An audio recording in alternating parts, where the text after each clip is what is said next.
Well, hello, Cop Prairie, and welcome to our October 2020 message series, The Monsters We Become. Each week of this series, either Chris or I will unveil one of the monsters in waiting just off stage of the parables of Jesus to show us just how easily we can become the monsters that scare us so much, and just how eagerly Jesus wants to save us from that tragic fate. So today, we're starting with vampires. Now, I want to give a shout out to a friend of mine, Doug Folk, whose Facebook feed of dad jokes in 2019 was unparalleled. And it's in his honor now that I want to try a few dad jokes out myself. So. Hey, Copray. This is Pastor Chris, and as most of you know, I edit these sermon videos. That being said, on behalf of myself, the staff, all our volunteers, the Board of Trustees, the Elder Board, the ELCA, the PCUSA, our bishops, the church as a whole, the historic church, and honestly anyone who enjoys good comedy, I would like to apologize for what you're now about to hear. Why was the vampire removed as CEO? Because he couldn't appeal to stakeholders. Why did the vampire go to the doctor? He couldn't stop coughing. Why did he go back? Well, something was very wrong. Every time he peed, he didn't see any blood. And what does a vampire drink when he's depressed? Be positive. And finally, why don't vampires ever attack Taylor Swift? You know this, don't you? Right, because she got bad blood. Well, seriously, let's get on with the sermon. You know that vampires aren't real, right? I mean, unless you count Dracula. That's my favorite. I just got to say, I love that. All right. Now, really seriously, no more jokes. The myth of vampires is haunted human beings who return from the dead, or as victims turned victimizers because they were bitten by other vampires who themselves were bitten by other vampires decades, centuries, or whoever knows how many years ago. This is a popular folk myth that originated in Central and Eastern Europe centuries ago, before people understood decomposition and the other events that surrounded death.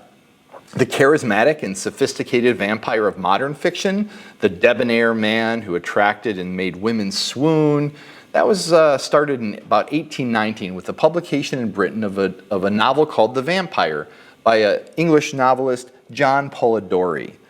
But about 80 years later, however, Bram Stoker wrote the novel Dracula and is remembered as the quintessential vampire author and the basis for what we now consider the modern vampire legend. Then there was Marvel Comics, who gave us the Blade films, and then Buffy the Vampire Slayer. Then there was Bram Stoker's Dracula. I think that all happened in the early 90s together. In the late 2000s, BBC had a series called Being Human, which was about a vampire, a ghost, and a werewolf sharing a flat in Bristol. Sounds like I'm just going to start a joke. That would be better, but I don't have a joke. Anyway, the next 2 weeks after this, so I'm talking about vampires today, and then ghosts next week. Chris is doing the werewolf, and then we're closing the series with Chris speaking to us on zombies on the weekend before Halloween. Anyway, closer in time to us has been, of course, the young adult style Vampire Diaries, right? There was like 160, 170 episodes of this series that lasted for 8 seasons that ended just a year or two ago. And what I remember being so interested in was most of these were women, of course, but there was Team Damon, the women who loved the admiring, brooding, and malevolent vampire older brother, and then Team Stefan, the fans that swooned after the all-American football quarterback-style hero, the younger, kind of cooler vampire brother. Obviously, vampires aren't real, but their behaviors are. They're very human, and they're very self-serving behaviors that they practice that all of us, I think, are tempted to use from time to time. But when we leave them unchecked, when we leave those impulses unbounded, they can make us a monster. And that's why the series is named what it is, The Monsters We Become. You know, as I think back to the vampire stories and video games and movies and comic books that I know of, there's at least 3 commonalities to every vampire, right? And the first is, based on that Bram Stoker novel, vampires attract people. You could almost say they lure people with their wealth or their style or their good looks or their self-flattering stories. They lure people close with flattery and lies. They're debonair, but they're deceitful. They're clever, but they want to kill you, either like literally or lead you to kill yourself with your own career destroying, your family destroying, or health destroying bad decisions. They might be successful, but they've sold their souls or had them stolen. In fact, they're sometimes just simply clinically identifiable narcissists with such gaping moral injuries or a wound in a vacuum where their soul used to be, that they become a black hole for other people that suck in the souls and spirits and intelligence of other previously healthy, responsible, caring people around them. Attribute number one of vampires is they attract people easily, but for their own purposes. Which is really attribute number two. Vampires suck the life out of people. They suck the life out of people because they draw them close, but they don't care about their needs, their pains, their wounds, their wants. They're almost completely apathetic about how any situation affects anybody other than themselves. And there's like kind of three things I was praying over about this. And number one is they suck the life out of people because they're energy draining. They're over demanding and they're relentless.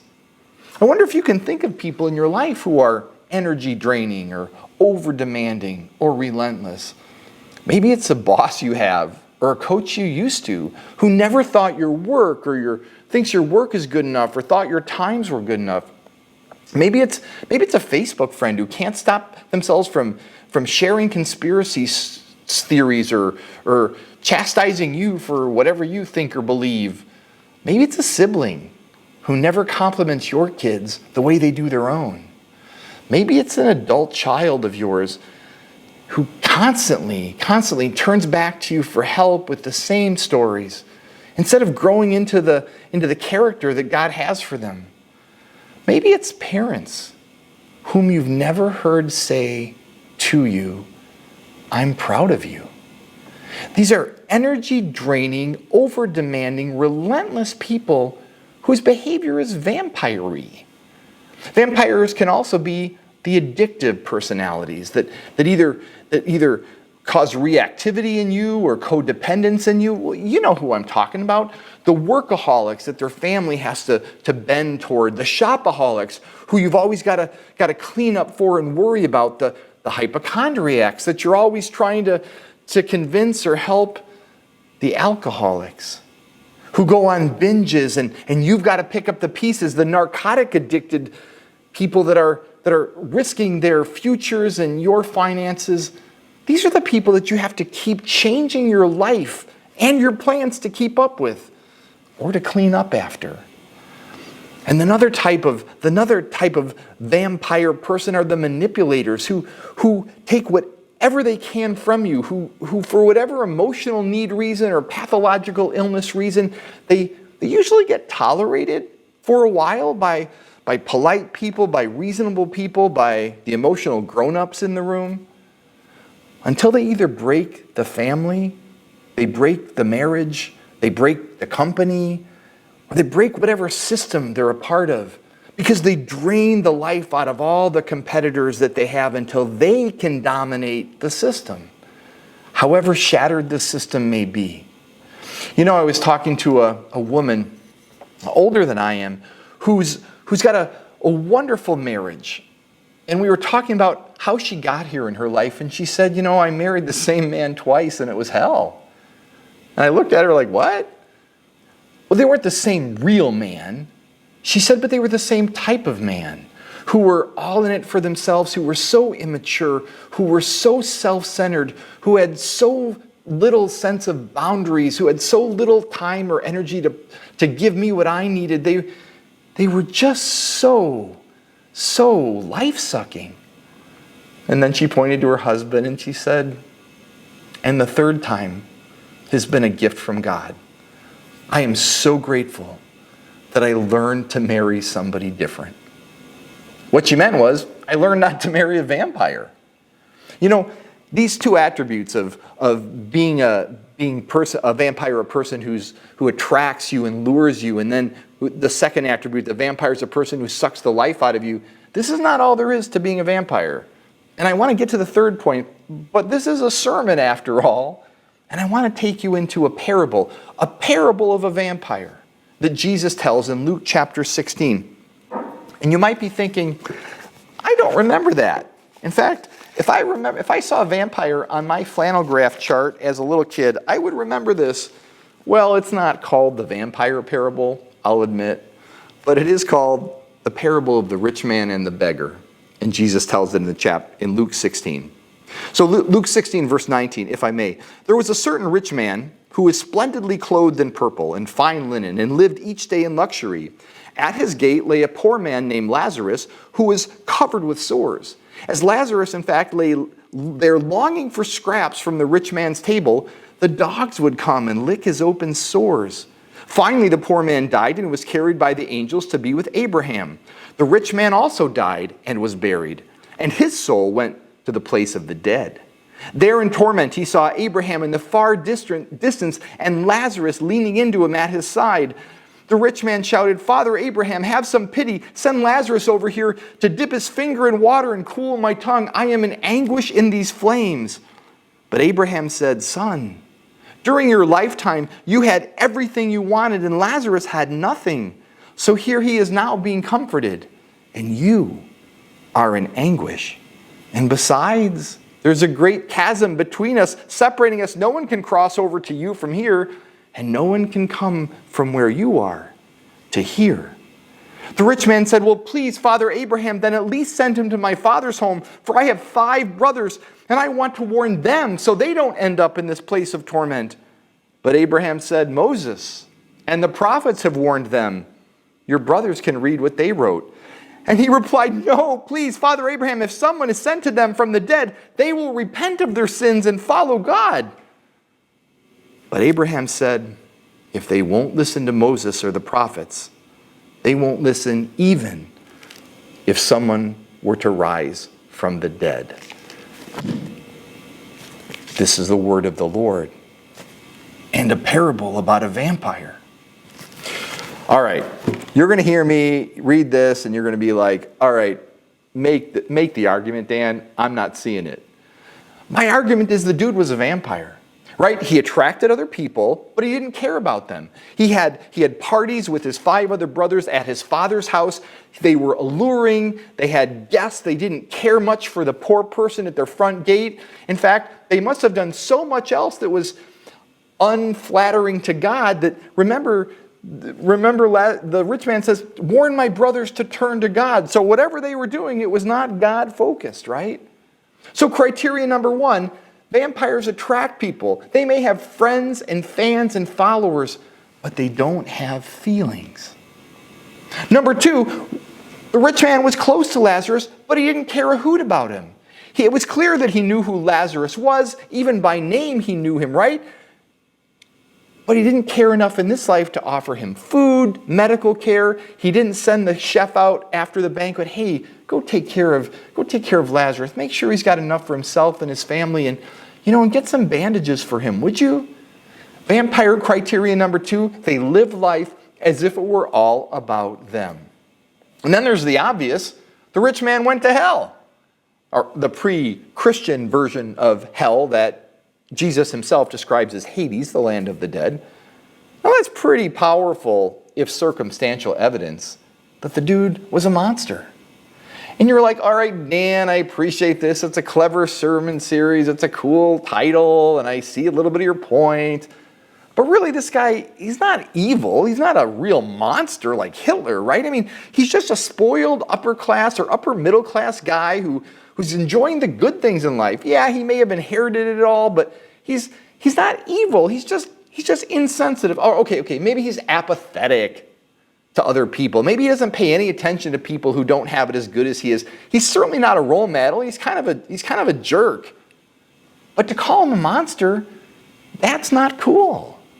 And my response is, calling a vampire may not be cool, but that's not why you're pushing back. I believe you're pushing back because it's not comfortable. Because the rich guy is a lot like us. I mean, think about it. He's spending tons of money on himself, right? He's flaunting his money, his desire for comfort and socializing, his intentional avoidance of people who are suffering. I mean, those things aren't illegal now, and they weren't illegal then. They were warned against by the prophets, and socially things were set up to not make that happen by Moses, but they weren't totally illegal, but yet he gets punished anyway. He goes to hell. So, am I saying, you ask, if we play fairly by the world's rules and I follow what's allowed here on earth, but God says that's wrong, who's right, God or the world? Well, I think you know the answer, right? But notice that God didn't punish the rich man vengefully. He didn't smite him with the angry smiting of smitehood, right? He just said matter-of-factly, you had your chance here on earth and you enjoyed it. But now things are different. You chose to be the hero of your own little story on earth. So think about that. Enjoy that while you're all alone roasting in the flames for eternity. Kind of, that's what he said. But the most painful thing about that is not that he's just longing to have his lips cooled with a drink of water. The real pain here is that he's looking back at a life and he realizes it was, in fact, for all its pomp, pathetic. His life had so little impact, it had so little significance, when he thought at the time it had so much. So is the rich man really a vampire? That doesn't really totally seem fair. I mean, he didn't actively hurt the poor guy, he just actively avoided him. Is it fair that he played by the world's rules and he still gets punished by the maker of the world? What does that say about God's standards? What does that say about God's expectations of us? Well, I'll tell you what it says. In fact, the prophet Isaiah said in chapter 55 of his book, "For just as the heavens are higher than the earth, so are my ways higher than your ways." See, it isn't just selfish rich people who can be vampires. Jesus told the parable of the wicked tenants, too, about the contract tenant farmers who refused to pay their fair share of the rent to the guy who owned the property. I mean, they got to live on it, they got to live on the land, they got to harvest from the land, they got to sell the produce from the land. They only had to give a fraction of the produce to the landowner. But they were so greedy, they didn't want to share that. And so when the messengers came to collect the rent, because they knew the landowner was far away, they killed the messengers.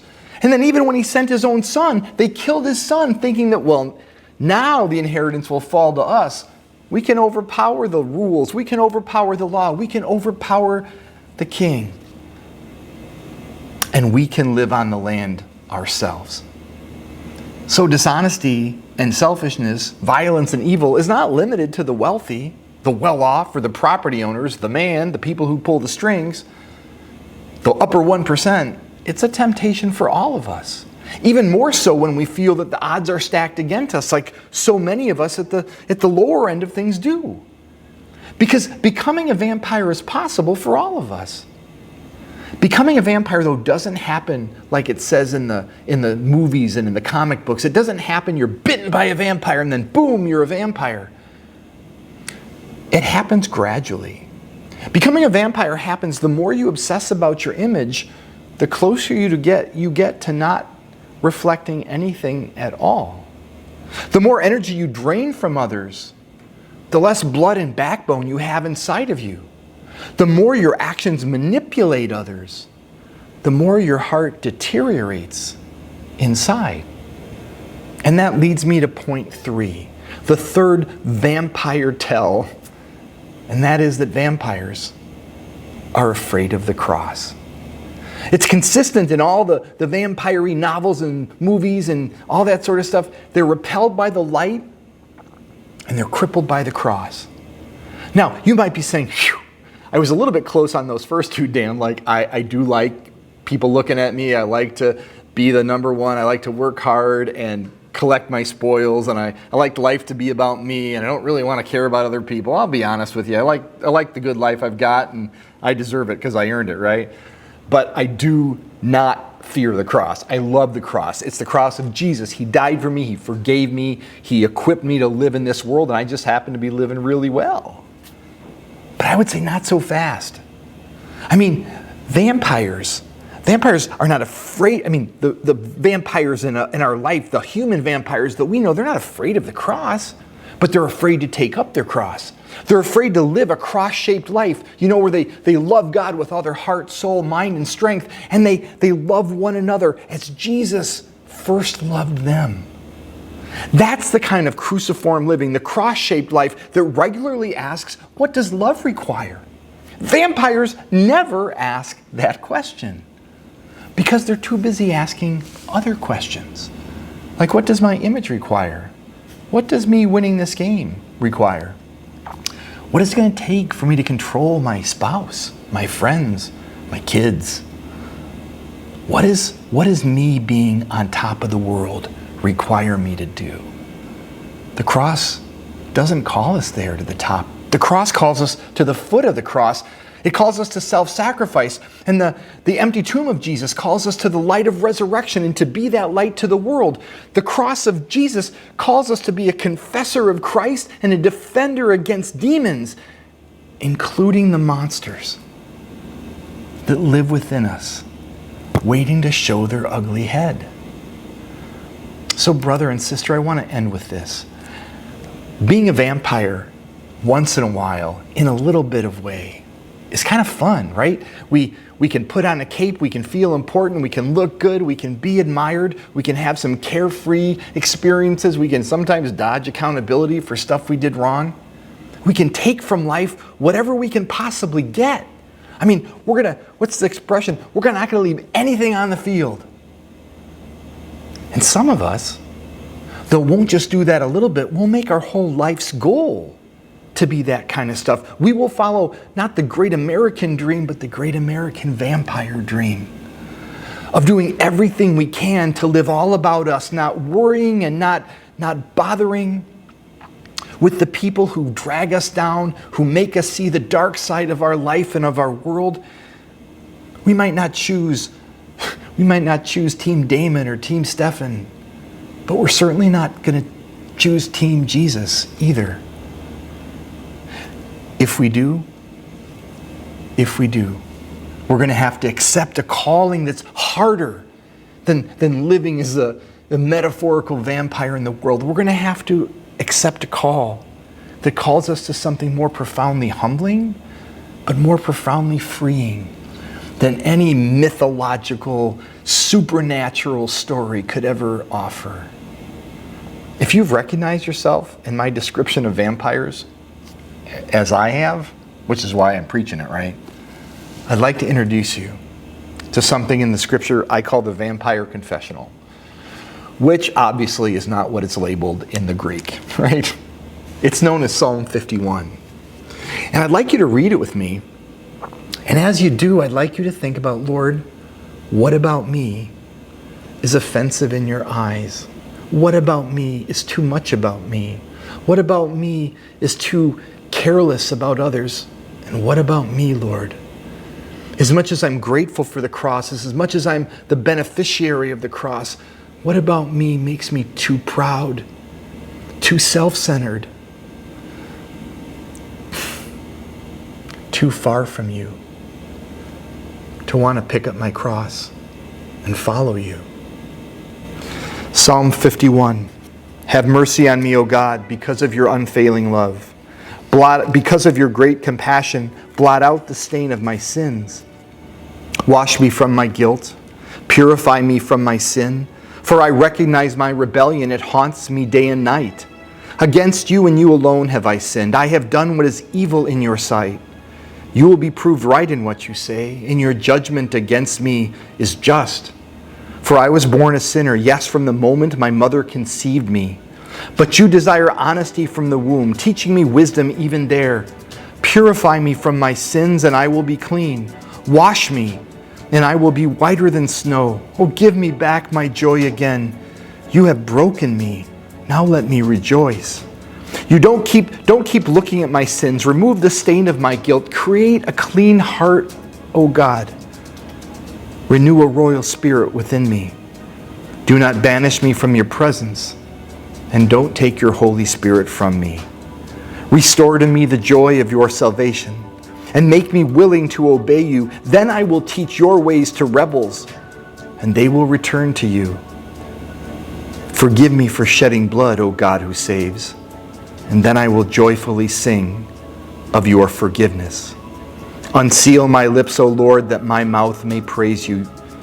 You don't desire a sacrifice, or I would offer one. You don't want a burnt offering. The sacrifice you desire is a broken spirit, and you will not reject a broken or repentant heart, O God.